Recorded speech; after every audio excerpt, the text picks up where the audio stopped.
Hello అండి, నేను ఈరోజు చికెన్ పకోడీ చేయబోతున్నాను పిల్లల కోసమని.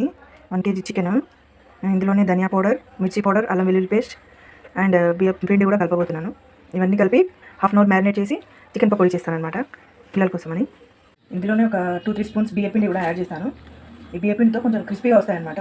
పెద్ద హంగామా లేకుండా సింపుల్గా చేసేస్తాను. కేఎఫ్సీలో చికెన్ లాగా కాకుండా నార్మల్గా పకోడీ టైప్లో అనమాట. ఇందులోనే ఒక ఎగ్ కూడా వేస్తానండి నేను.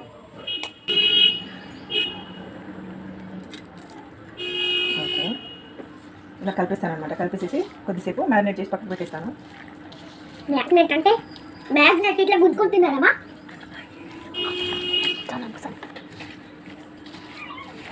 ఇందులో ఉప్పు, కారము, ఇంకా పసుపు కూడా వేసి కలపాలి. బాగుంటుందండి ఇలాగా. నార్మల్గా కేఎఫ్సీలో అలాగా బ్రెడ్ క్రమ్స్ అవన్నీ వేసి చేయడానికి ఇట్లా సింపుల్గా చేసే ఈజీ అయిపోతుంది. టైం కూడా ఎక్కువ తీసుకోవు.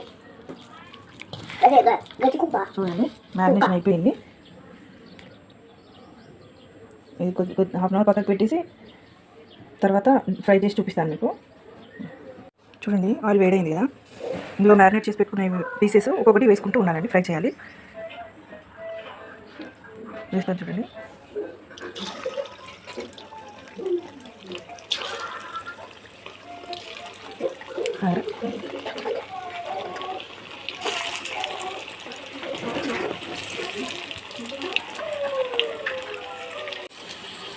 చూడండి, ఇవి ఆల్మోస్ట్ ఫ్రై అయిపోయాయి.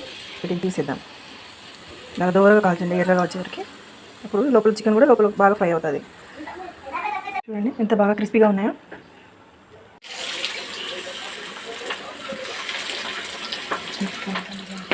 చూడండి ఫ్రెండ్స్, పకోడీలు అయిపోయినాయి. చికెన్ పకోడీలు ఒకసారి చూపిస్తాను మీకు. చూడండి, చాలా బాగా కుక్ అయిపోయాయండి ఇవి. దీన్ని కెచప్తో కానీ ఆనియన్ వాటితో సర్వ్ చేసుకొని తింటే చాలా బాగుంటుంది. చూడండి, చాలా బాగుంది. టేస్ట్ చేసి చెప్తాను మీకు.